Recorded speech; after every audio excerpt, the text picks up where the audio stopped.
It's day 3 of looking and hunting for the northern lights.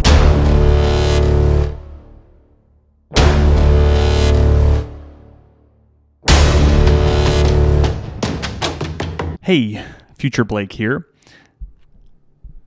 Shave my beard, don't be afraid. It is actually me. I really kind of planned this to be a quick and dirty, hey, you've come to Fairbanks, you live in Fairbanks, and you want to see the northern lights. So what does that look like? However, I didn't really plan very well, and I didn't video some good talking points, a few of me in the truck, just like you saw at the beginning of the video here. I think I'll just go back, make it nice and easy for you to realize what you need to do. Light pollution is a big deal. It is light almost all day in the summer, so if you're coming up, don't do it in the summer. Probably September to April-ish is when you'd want to come up and try and see the northern lights because it is dark enough. Next thing is the full moon. You don't want to be within a week of the full moon on either side because it gives off a lot of light, obviously, and can pollute. And if you're too close to town, I actually did a lot of mine stuff pretty close to town, just like a few miles out. And it was good enough, but you could still definitely notice the light pollution in the videos and if you're just going to see it. The best times is about 10 p.m. to 2 a.m. So it's in the middle of the night. You're going to have to stay up.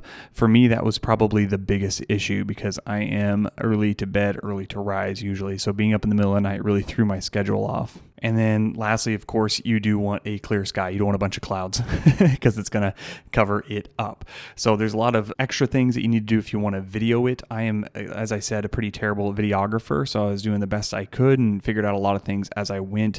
But this is the wrong video if you're looking to learn how to do that. If you're wondering what the chances are to see them, I did this in January. I was out for 5 clear days. I saw the northern lights every single night that I went out.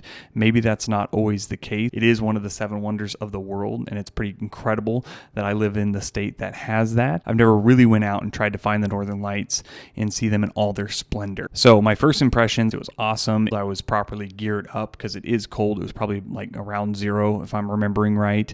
I saw a shooting star.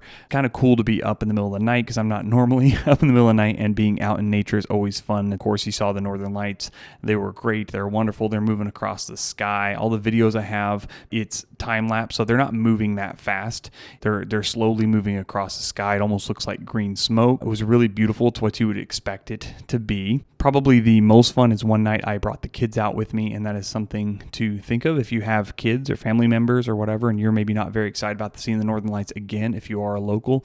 And that's it. I hope you enjoyed seeing the northern lights that I saw. They're worth going out for. It's not that difficult. Getting out there on a clear night with low light pollution is kind of the key, and you're probably going to see it. I'm an amateur, so I could be wrong on everything I'm telling you, but this is what worked for me. I was surprised because I put hunting for the northern lights as the title.